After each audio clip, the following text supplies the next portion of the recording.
He has some similar experiences to some of the experiences that have been shown this morning, which I'll talk about those with some of his pupils on the floor. But again, you've only been here 3 times with that group of pupils, haven't you? And we're already talking about this from the first visit. So I'm not making great claims about these technologies, I'm making great claims about what can be achieved with them, through people who actually are thinking about the learning and not about the technology. Absolutely key. Wouldn't be here if that's what it was about. This is what someone said. You might have seen some of that downstairs. It's the combination of the calm. When do we get that in schools? They're busy places. Sometimes they're like railway stations, aren't they? And when we can get our classrooms quiet, they're havens, and then a bell goes. So, but some of that creates a different kind of experience. And some of our schools as well can come here, do all that preliminary bit, and then it can lead to all sorts of other bits and pieces of writing that happen for the next 6 weeks. What matters to us most, it matters to us what happens here, but what matters to us most is what happens in classrooms after they've been here, because that means it's made a difference. Okay. Language learning and development. You've heard from Jude, you've heard from Rachel and Katherine, you've heard from the West Oaks, how this is a stimulus to proper language learning. But we've also been using it for MFL, and there it is. So you have a group of children, and we're practicing sentence construction. So, je vais en balade. Okay, marvellous. And then somebody can choose the next one, or you can start doing predictions. That was simple to set up. That was set up by an MFL teacher who doesn't feel particularly competent in ICT. Of course, we helped him, but actually, it's collecting the images that takes the time. Collecting images and deciding which way up they're going to be. Because, as you'll see on some other applications, there's a process of thinking differently about how something's projected on the floor to when it's projected on the wall. After the children had completed the activities I had devised for them, they began creating their own rules and games based on the application. Ooh, that's real learning, isn't it? It's not just faffing about, I've finished that, I'm going to go off and do something on the beams now. It's, right, what more learning can we get out of this? And for that particular language, foreign language one, it was year 5s, they'd done a lot of practice, they'd going backwards and forwards, playing that game, and then they started constructing more and more complex sentences. Je vais en balade avec Isabelle, et après, I'm not very good at French, right? So, au cinema, and then, so they were deciding what their route was going to be, and then also challenging each other. The level of engagement was remarkable. More language learning. This is Mishka's class. This is 2 photographs overlaid where you can just wipe one off the other. Stimulating so much language and creating so much confidence. But those of us who are interested in early years development, should be all of us really for teachers, language and physical activity, all that Piaget stuff, the big movement, has to be mastered before we can actually do the small movement, and actually that's intimately related to how we develop our language. Well, a lot of children who've not developed the language as far as we'd like them to have missed out on that progression from that to that, so we have to give it to them, and this is a new way of giving it to them, not as in the same way as we've been trying to give it to them for the last 5, 7, 11 years. This was the breakthrough on the first day. It was a bit like Jude's experience. A 4-word expression which I haven't heard from him before. It's also an instruction, isn't it, Saskia? This is Saskia's children. Asking him to take a photograph. Okay, so there's an instruction there, an intent. Important. Saskia's bringing 3 children at the moment as a group, partly as an assessment towards statementing. All 3 children are going to be statemented. They all have different and very specific needs. We did have a bit of a joke that we didn't want them to make too much progress on the floor because actually they might not get the statement, actually. But that's slightly flippant. But there is there's clearly a very strong impact on these children, and as much as we can do to enable them in other things, the language, the development, I think it's partly to do with changing the dynamic. And here we are, projecting interactive images onto the floor completely changes the dynamic of teaching and learning. Enables individuals to participate in a different way, and they are also capable of more meaningful critical review. That's an observation. I'm not, I'm telling you what I've experienced. I'm not trying to convince you of something. That's how it is. This one, this was a lovely end of year 6 project. And they came to do all sorts of bits and pieces here over a whole day. And part of it was summing up their experiences of spending the night or 2 nights on HMS Victory. They've been doing all sorts of projects around transport and the war and blah, blah, blah, and combat and battle. And this is a local primary school. And so on the top is the image of HMS Belfast, and then underneath is them on that day. It was an interesting idea, but it was observed by the class teacher and felt by the class teacher that the quality of the review of the children's experience was better articulated because they'd had a chance to come and think about it here. It wasn't just a little form to fill in and say, yeah, I really liked it. I liked it when we slept on the deck. I liked it when we did so and so and so and so. Because they'd actually come back to revisit that experience. Another thing we don't do often enough in schools is they're busy romping through the curriculum and romping through the syllabus that revisiting only happens when somebody's missed something, not revisiting it to really enhance and empower the learning.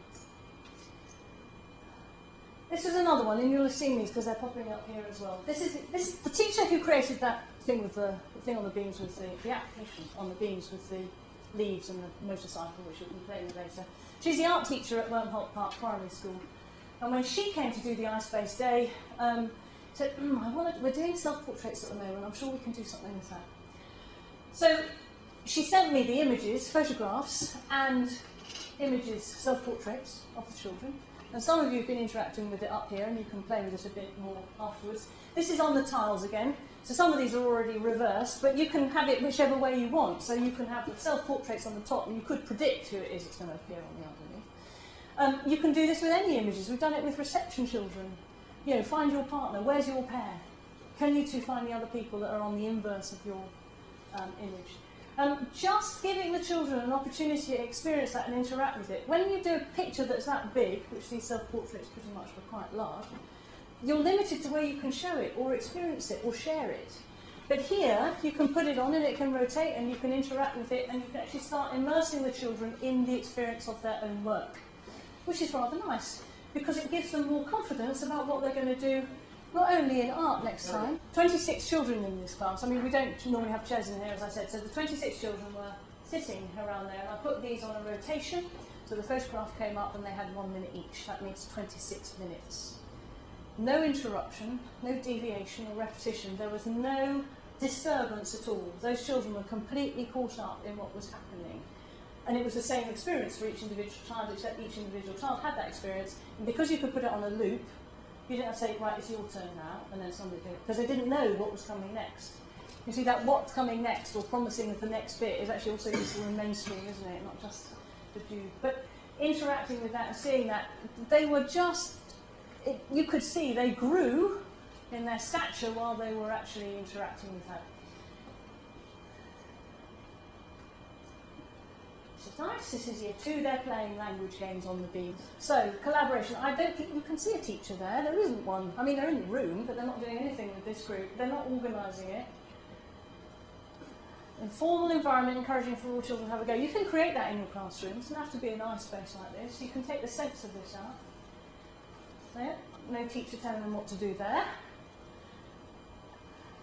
And I think my favourite picture of all time. There's no question there who's taking the lead, is there? Little Miss Bossy, who's going to be my next deputy over here. I watched her for a bit and I went down and got my camera to do that. Self-managing, problem solving.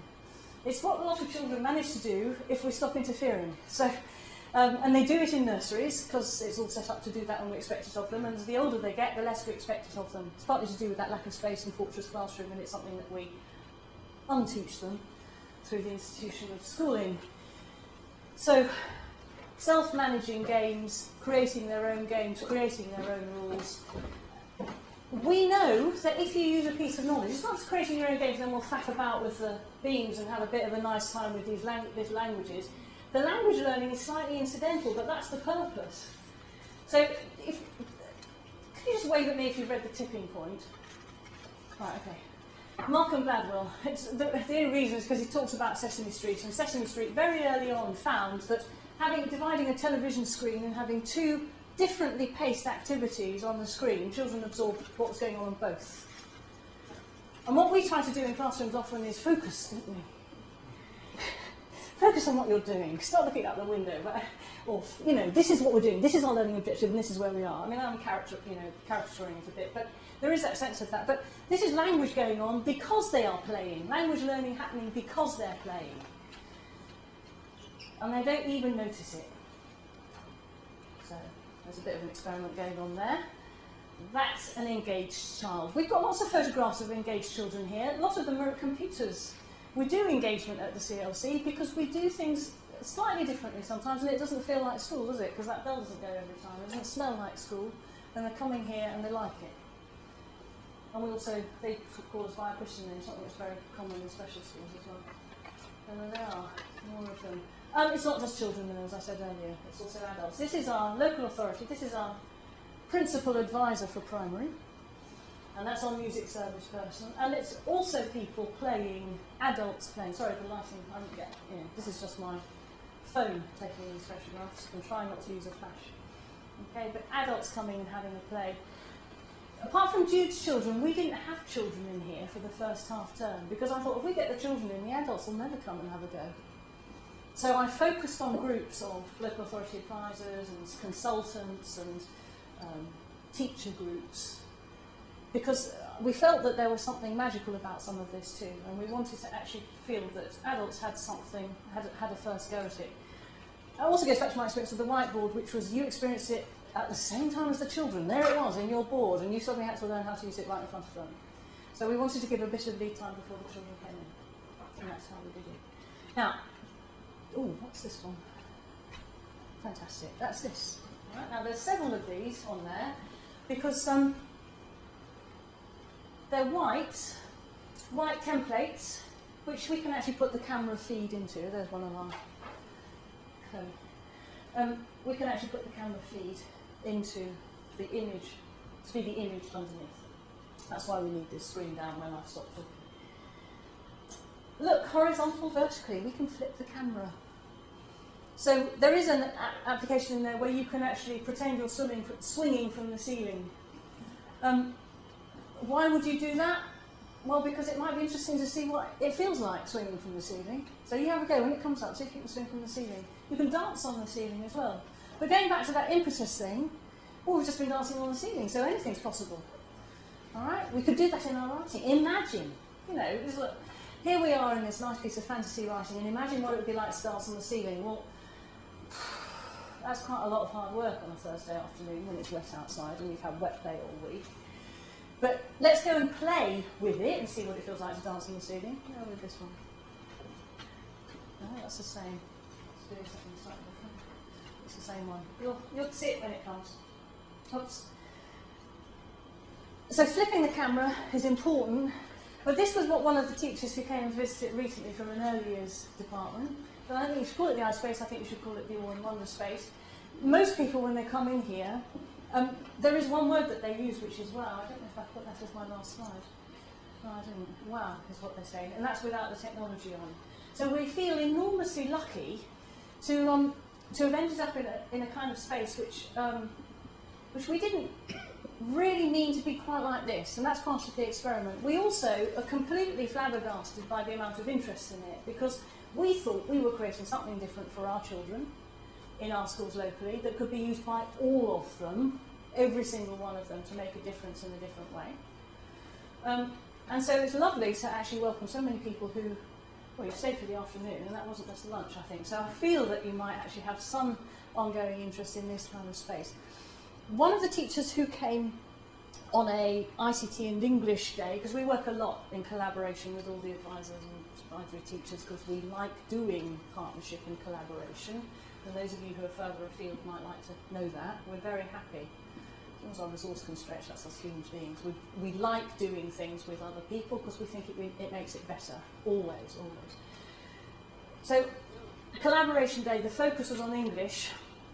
And they came in here for the drama session. I haven't already said this to you today, have I? I've said it to one person, I know that. I'm suddenly having one of those senile moments. I'm thinking, oh my God, maybe I've talked to someone. And at the end of the session, they did their evaluations on a blog. And what was marvellous for me, because I was taught in the 70s where I don't remember anybody teaching us anything, but we seemed to learn quite a lot.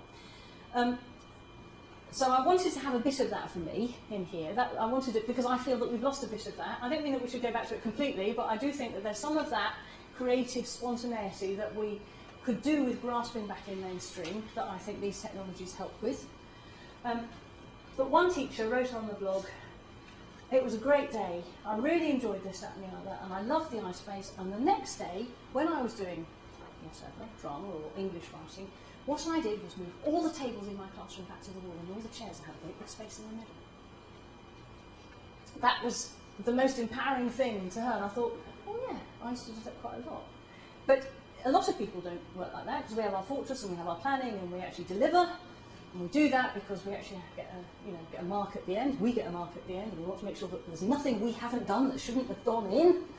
Whereas if we actually created a bit more space in our classroom from time to time, and a bit more space to breathe and a bit more space to move, as we discovered earlier, then actually the learning that takes place in that space might be a bit deeper and therefore better, and we wouldn't have to worry quite so much about those examination results at the end, because that would be a natural consequence of the learning that's taking place.